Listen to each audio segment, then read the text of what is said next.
Yeah, I got tired of that and wondered why we didn't have that information at our fingertips, like how Yelp has accommodation and how the restaurant was and whoever it was, but nothing about how accessible it was. And nobody wants to call the 1-800 number and try to find out from somebody.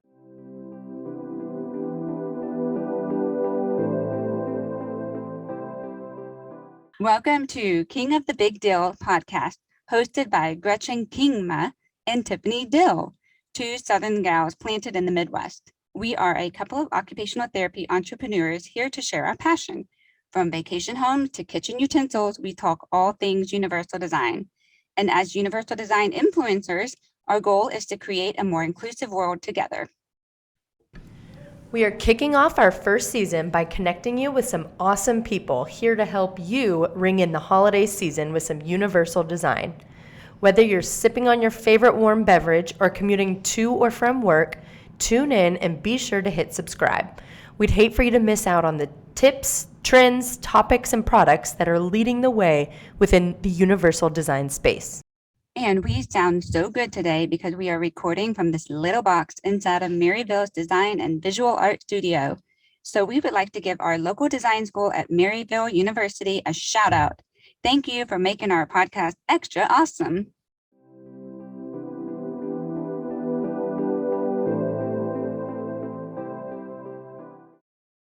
If you are like us, you run every single life decision by Google or Yelp before making it official. Have you ever had to turn around though and leave after making the big decision due to the environment not fitting your needs? This is a sad reality for many people with disabilities, yet luckily, Brandon Winfield created a solution. His app, iAccess Life, allows you to rate, review, and consume accessibility information of public places and will be an amazing tool for you to utilize while planning your holiday outings this season. Let's hear from the one and only creator of iAccess Life, Brandon Winfield himself. Well, thank you so much, Brandon, for being here with us today. Before we get started, let's do the general, meet and greet. Tell us who you are and what your platform is. Absolutely. I'm Brandon Winfield. I'm 28 years old, based out of Atlanta, Georgia, and I am the CEO and co-founder of a mobile application called iAccess Life. We allow users to rate, review, and research locations based off their accessibility. And we kind of coined ourselves as the Yelp of accessibility, make it short and sweet for people. I love that. And I love that you're, well, we don't want to throw anyone under the bus, but I love that you're taking the name of an app and making it better. You saw a need and you're filling it. So that's how all great businesses and platforms are born. So kudos to you guys. Exactly. And that's kind of where that came from was, I know not to get too far ahead, but yeah, essentially going locations, figuring out that the parking was really bad. The entrance had steps to it and I had to go around in some dark alley to enter some back door someplace and come through a closet or whatever it may be. And yeah, I got tired of that and wondered why we didn't have that information at our fingertips, like how Yelp has accommodation and how the restaurant was and whoever it was, but nothing about how accessible it was. And nobody wants to call the 1-800 number and try to find out from somebody who possibly that is so no. true. And like, why can we know how crispy the pizza is at the tip of our fingertips, but we can't know if we can like get in the restaurant? That's such a good point. Yeah. I mean, the crispy pizza is all very vital information. So to add on to that a little bit. Yeah. Oh man, good for you. Kudos for finding that out and putting this out there for people to find too, especially the review. Those are really important. Absolutely. I knew because I grew up racing motocross. That's how I ended up injured and in a wheelchair. So I was a very independent person who knew the risk of what I was doing before I got hurt. So I kind of took it as another broken bone. I'd been hurt plenty of times before. This was just a more dramatic and permanent, longer lasting injury, essentially. And I knew that with my personality and how I get around and how mobile I still am, that there was other people out there, still not as comfortable in the way that they get around or confident in that way as well. And it's not fun when people are looking at you and like you're kind of the scene or the focus on what's going on in the restaurant when you just want to enter it and have a good time with your friends, your date, or your family. So that's kind of what inspired everything and what really got my creative juices flowing, essentially. Yeah, and reducing the stress for everyone trying to find those places. That's a whole nother level of, I guess, searching too, is that mentality or the mental part of it and the stress. We were just talking about anxiety inducing um things that people go through when they're trying to go travel or, explore and things like that. Yeah. Ex- Exactly. We already have so many things to think about and consider when we go out. So why not just take a little bit off of everybody's plate and make sure that they feel independent and, just definitely confident. I don't want to use that word again overly, but yeah, Yeah. Yeah. the fact that they're exploring, they don't have to have somebody carry them up steps or, get stuck in an awkward situation where they can't fit in the bathroom and they have a very small window of time where they can use the bathroom. Mhm. Yeah. And you already shared, you mentioned you didn't want to get ahead, but you did. So congrats for being super intuitive. You answered the why iAccess Life was created, but tell us when did you launch? Absolutely. So I was actually hurt in 2008, almost 14 years ago now, Wow. from the injury date, which is crazy. That flew by. But it was probably, I would say, 7 or 6 years after that, I get to be 18. I'm traveling a little bit more, going around with friends, hanging out, seeing different cities. I lived in a little city called Johns Creek in Georgia, which is a relatively up and coming kind of, everything was essentially new and built to the ADA code. And once I started to go to Las Vegas and Miami and some of these other major cities that, were definitely doing good things, but just not there yet. And you could just see that from different places you go to. That's what kind of sparked that. So in 2015, the idea came about actually after going to church with my mom. It was a New Year's Eve service, and they were talking about instead of working on a resolution that you'll probably give up in the first month or three, how about you figure out something that you can do for your community? And it was one of those funny cartoon moments where that light bulb went off above my head as soon as I got to my car and went to go open the door. I still remember it like it was yesterday. I was like, I need to develop a mobile app for this. And it was a long journey to get there. As I said, I raced dirt bikes. School wasn't the main focus for me. My mom always wished I could be as competitive in school as I was with sports. So it was a tumultuous road of figuring out how you develop a mobile application, how much money that cost, realizing I didn't have that kind of money to spare, and then figuring out business plans and how to, build pitch decks and tell a story and get people kind of sold on who you are as well as your thought, essentially, and your idea. You are like taking all of our questions, but I that know. that was going to be our next question. Yeah, so I was gonna say, And expand. It's okay. I'm just leading you guys. Lead you Yeah. into this line, and then I'll and expand a little bit what? more. You didn't give up your competitiveness. Your competitiveness transferred to being an entrepreneur and starting up this business. I mean, that's part of your drive too. So kudos to you for doing that. Thank Um, you. so I guess our next question, I don't know if we got it answered or not, but what in the world did you go through in order to get this done? Like, how in the world did this happen? Oh my gosh, Like, so it many. was a challenge. And tell us, I'm really bad at math. So how Yeah. old were you when you were embarking on building a mobile app? I think I had just turned 19. Oh, okay. Normal. Wow. There's your Normal, research. exactly. I mean, in these days, yeah, it's definitely normal. I should have started Yeah. at 13 or 14. Yeah. Yeah.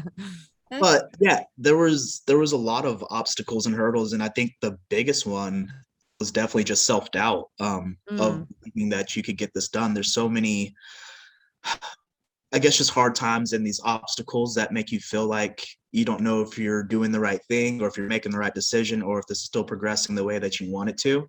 And so, if anything, I don't know if it's so much my competitiveness, but it's my resilience to, keep going and figuring it out. A lot of people, and through the time that I started up this mobile app and, was sharing it with friends and family, I've had a lot of people reach out and say they have this mobile app idea that they want to start. And I'm pretty sure 10 out of 10 of those people haven't followed through on that. And that's yeah. the main thing, is that it's not as easy as it seems when you watch TV and you see these applications pop up and they have these commercials and it just seems like, oh, it's a mobile app. Like, I have a good idea. Let's get it developed. And that's that. There's a lot of nuances and intricacies that go on with finding the money to raise or finding the money to make that possible, getting the app out there, just all the things that go with having mobile application in general, as far as releasing it, the UX, the UI, all that stuff that I was very new to. So I asked a lot of questions, asked a lot of the wrong questions that How helped we me learn. get to where I am, and just talk to everybody that, even if it was a no, or I don't know if I like this idea, you would learn something from it and take it on to the next thing. And you just have to work on believing in yourself and what you're doing and the reason why you're doing it. I love that pep talk too, because we can totally relate with that, mental struggle as business owners and entrepreneurs. So that's awesome for pushing through. And thank you for doing that for everybody. We need this. We totally need this.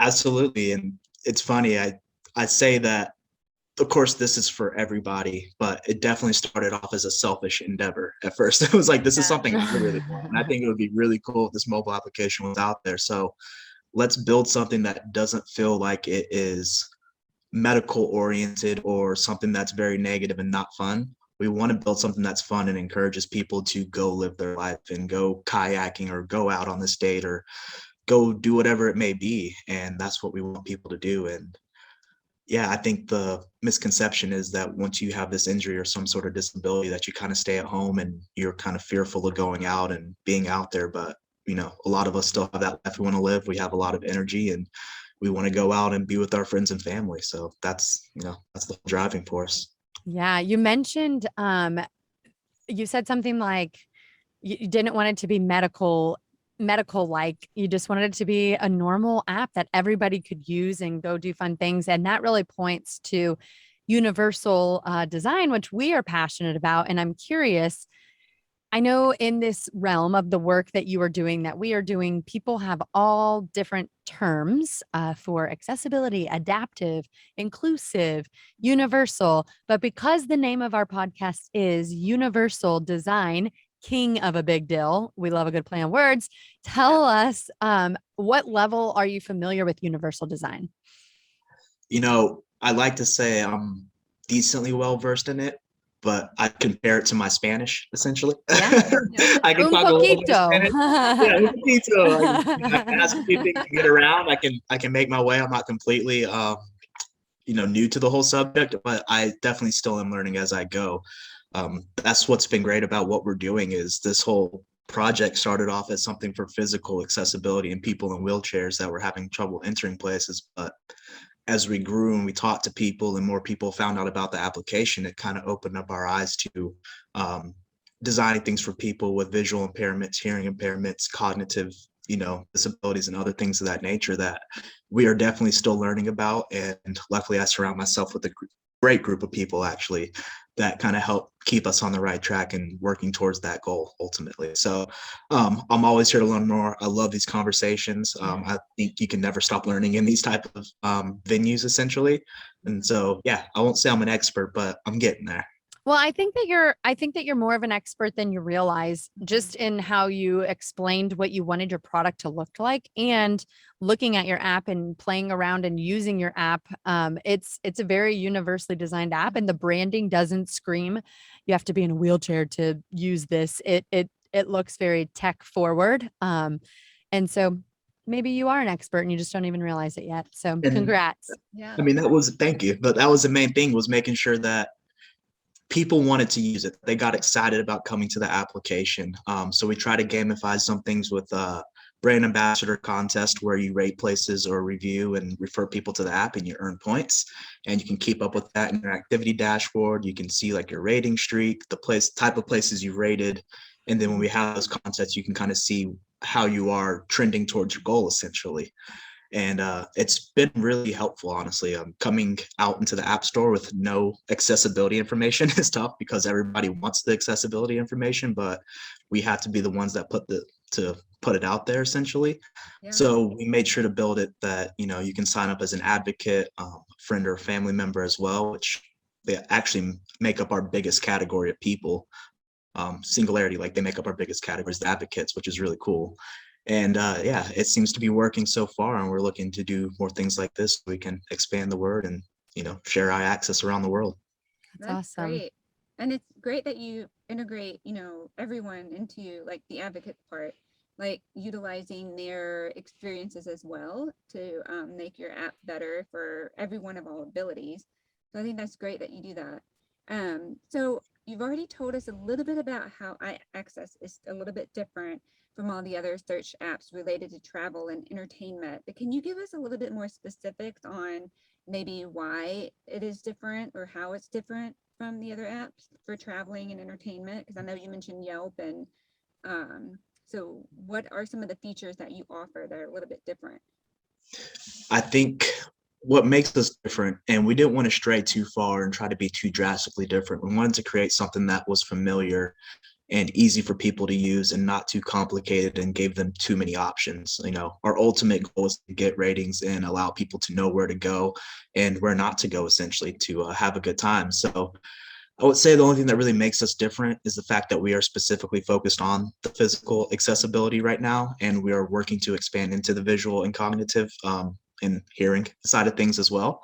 Of course, that takes a little bit of capital, and we have to make sure we get there first. But we want to make sure what we're doing, we do it right and really well before we branch out too. But the best thing, and I think the best driving force behind the application in iAccess Life is our team in general and how hard they're willing to work to expand our offerings and to make sure that we are doing the right things for everybody, essentially. So that's what makes us different. Other than that, I love our user experience, essentially, the way our app feels when you come to it and use it. And yeah, we try to keep it simple, nothing too crazy. And that's about it. I don't think it's anything too wild out there or adventurous. Yeah, you talked about using something that already exists, and you didn't say this, but I'm going to say it, but making it better. And since I have played on your app, I know that most of the listings, actually, I don't know, I'm going to assume, and you can correct me if I'm wrong, but most of the listings seem to pull from like Google Business. If they're a Google business, then that's how they have a listing. If there is a venue or a business that doesn't have a Google business, are we able to upload them into your database? So not personally, no. That's Okay. something that we would have to do through Google. I think that's something you can just go and suggest, like, hey, there's a business here. I'd like to add them, essentially. And if they get it done there, it'll automatically populate in our app as well. Cool. I'm not the technical founder. I'm just a visionary guy. So I don't even know what kind of Preach. that would I'm just a guy that I have the idea of what it looks like, what it needs to look like, and then everybody else kind of executes for me, essentially. So I wouldn't be here today without them. So the level of difficulty that would be to integrate that and build that into the application is probably something that we'll look into further on down the road. And you mentioned being the visionary, and I am totally going off script here. So Tiffany's going to kill me when we hang up. But like It's every good it's a very loose term, visionary. as the visionary and the wonderful businessman that I'm sure you are, I'm sure that you do track your numbers. Do you have any idea how many lives are being changed as people download your app? How many downloads are you at? Absolutely. We are creeping up on 5,000 downloads right now. What? I have 6,000 unique locations rated around the world. Wow. All 50 states have ratings so far, and we're definitely over 30 countries with ratings. So it's really wild to see ratings come in from Vietnam and like India and the UK and Australia and the Philippines and even Africa, some places. So it's been really cool that people have kind of spread the word or figured out who we are and what our mission is. And we can't do it ourselves. I was actually having a talk today with somebody saying that we all need to kind of band together and make our voices heard, essentially, and not compete against each other, but work with each other to make sure that we are seen and that we are taken seriously, essentially. If we can't take ourselves seriously, who else will? So yeah. And there's so many people that have, and you're targeting those with mobility and physical disabilities, right? Starting off. yes. There's Yep. so many of them that are great advocates for traveling on social media. So I'm sure you probably follow them as well so that they know about this app so they can do the rating because they travel all over the world, which is amazing. Exactly. And I think that's where we've seen our greatest user growth come from, is working with some of these influencers and these travel blog people. We have a great network of people that really we just kind of work with on a friends level, and they support us because they love our mission. But we've also, paid a few other influencers to do some posts and do things of that nature. And every time they do, we get a huge spike in the user volume and the ratings and what's going on the next week or so afterwards. So if there's any other influencers out there that would like to work with us, definitely, slide into our DMs and reach out to us because we'd love to work with you as well. Awesome. That is so cool. So what is the most requested place to go on the app, or which place has had the most hits? Are you able to tell?